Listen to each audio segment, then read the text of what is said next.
कि एसएचएम का न्यूमेरिकल है, जरा पढ़िए ध्यान से आप। लिखा show that the particle executing SHM requires 1/6 of its period to move from the position of maximum displacement to one of which maximum displacement to one in which the maximum displacement is half the amplitude। समझ में आया? नहीं समझ में आया? थोड़ा थोड़ा आया। देखिए, कोई भी एसएचएम बॉडी करती है तो उसका एक टाइम पीरियड होता है, पीरियड ऑफ मतलब टाइम पीरियड होता है। तो टाइम पीरियड आप जानते हैं, जहां से पार्टिकल चलना शुरू किया, मान लिया हम यहां चलना शुरू करें तो ये मेन पोजीशन है, तो पार्टिकल यहां मेन पोजीशन पे आए, इधर से इधर जाए, इधर से यहां जाए, फिर यहां पहुंच जाए। जहां से शुरू किया है कंप्लीट ऑसिलेशन करने के बाद वही पहुंच जाए, उसी को टाइम पीरियड कहते हैं। तो वो टाइम पीरियड तो कितना होता है, वो कैपिटल टी होता है। तो ये कहते हैं अगर पार्टिकल मैक्सिमम डिस्प्लेसमेंट से चलना शुरू करे, यानी इनिशियली वो कहां पर है, मैक्सिमम डिस्प्लेसमेंट ए पर, और वो हाफ ऑफ द डिस्प्लेसमेंट आना चाहता है, यानी a/2 तक पोजीशन पे आना चाहिए, a/2 तक आना चाहता है, तो यहां से यहां तक का टाइम t/6 होता है। यही आपसे कह रहे हैं, लॉजिक समझ में नहीं आया? तो यही प्रूव करना है। देखो ध्यान से, अब पहले तो हमको एसएचएम का इक्वेशन लिखना पड़ेगा। तो आप लिखिए, देखिए equation of motion of SHM, equation of motion of SHM क्या होता है, d2x/dt² is equal to minus का μx, ठीक है। और यहां पर टाइम पीरियड क्या होता है, and it's time period, it's time period capital T is equal to, क्या बताया था टाइम पीरियड का फॉर्मूला, 2π/√μ, 2π/√μ, यही होता है ना। अब बताइए इसका वेलोसिटी क्या होगी, the velocity of the particle, direct हम बता चुके थे। If v is the velocity of the particle, हम प्रूफ नहीं करने जा रहे हैं यहां पर, तो वेलोसिटी का फॉर्मूला बताया गया था v² is equal to v², जिसको कि हम लिखते हैं dx/dt का whole square is equal to, क्या बताया गया था, μ√a² minus μ² minus x²। Root की हम बात अभी नहीं कर रहे। यहां पर a क्या है, where a is amplitude, amplitude का मतलब मैक्सिमम डिस्प्लेसमेंट, ठीक है। अब आपको वेलोसिटी लेनी है, जरा सावधान। जब यहां पर वेलोसिटी निकालेंगे, dx/dt निकालेंगे, तो √μ लगाएंगे इंटू √a² माइनस x² निकालेंगे। इसको प्लस माइनस लिखा गया था, अब यहां प्लस लिखे या माइनस लिखे, ये प्लस माइनस लिखा गया था, प्लस लिखे या माइनस लिखेंगे, दोस्ती माइनस ना बोलना, क्यों माइनस लिखेंगे, अपोजिट साइड है।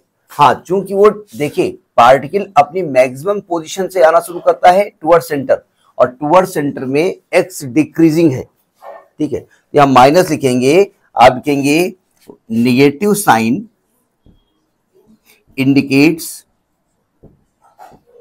That particle is moving toward centre, that is decreasing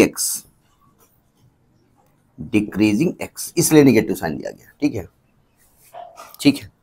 अब आपको टाइम पीरियड निकालना है, तो dt को अलग कर दो, इस dt को इधर ले जाओ और सबको इधर ले आओ, तो ये आ जाएगा आपका dt is equal to, dt इधर ले गए minus √μ into dx upon √a² minus x², 1/√μ, ठीक। अब इसको इंटीग्रेट कर दीजिए, क्योंकि हमको टोटल टाइम निकालना है, ठीक है। देखो इंटीग्रेट करते हैं, integrating both the side, integrating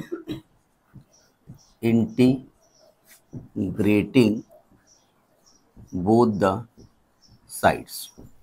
यहां इंटीग्रल करेंगे dt, यहां इंटीग्रल करेंगे -1/√μ और आएगा dx अपान √a² - x²। इसको इंटीग्रेट कर दिया। अब आपको लिमिट लिखनी पड़ेगी ना। देखो पार्टिकल कहां से चलना शुरू किया है, यहां चलना शुरू किया है ना, तो यहां पे टाइम को 0 मानेंगे। तो जहां से पार्टिकल स्टार्ट करेगा वहां टाइम क्या लेंगे, वहां टाइम लेंगे 0, यहां टाइम लिया 0। अच्छा जब कहां पर, जहां पर जब x का मान a है, x ये डिस्प्लेसमेंट होता है ना, जब x का मान a है उसमें टाइम क्या लिया 0।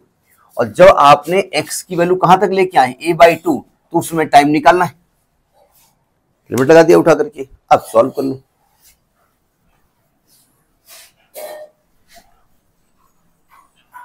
टाइम पीरियड का जो फार्मूला था वो क्या अभी बताया हमने, t बराबर 2π/√μ। ये ध्यान रखना, t बराबर 2π/√μ होता है। यही टाइम निकालना है यहाँ पर। dt का इंटीग्रल क्या होता है, t लिमिट 0 से t = 1/√μ। माइनस को उसमें मर्ज कर दो, अदरवाइज लिखना पड़ेगा -1/√a² - x² का इंटीग्रल क्या होगा। लाइट जलाओ, बंद है ये।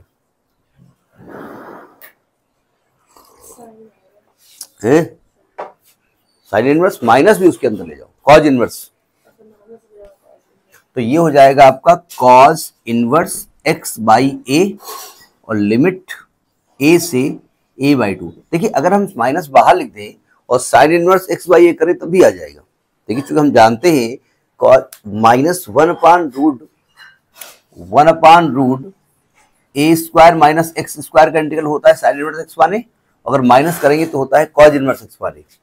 तो ये तो t हो जाएगी वैल्यू, ये 1/√μ इंटू, देखो लिमिट रखा जाए, पहले लिखेंगे cos inverse a/2 a minus cause inverse a/a, t बराबर 1/√μ into cos inverse 1/2, cos inverse 1/2 cos cause इनवर्स 1। बताइए कॉज इनवर्स 1/2 की वैल्यू क्या होती है, ये नोट कर लिया ना। कॉज इनवर्स 1/2 की वैल्यू क्या होती है,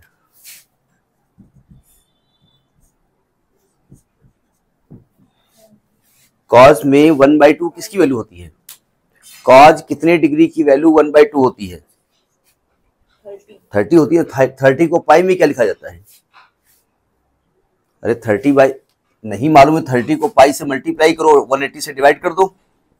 अब इंटर ग्रेजुएशन में ये सीखोगे, यानी इसकी वैल्यू होती है π/6 और -1 किसकी वैल्यू होती है कॉज में, तो कॉज इनवर्स 1 की वैल्यू क्या हो जाएगी 0। यानी ये t बराबर आ गया π/6√μ। अब देखो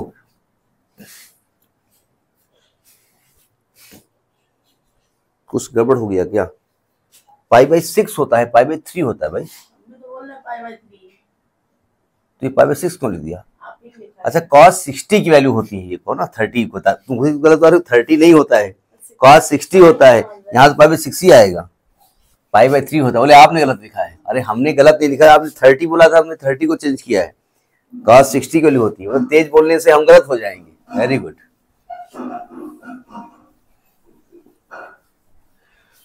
तो ये हो जाएगा आपका t = π/3√μ।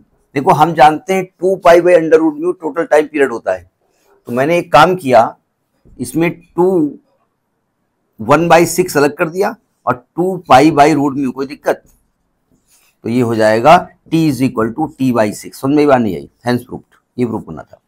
क्वेश्चन समझ में आया था कि क्वेश्चन कह क्या रहा था, तो ये एसएसएम का एक एग्जांपल है, नोट करिए इसको।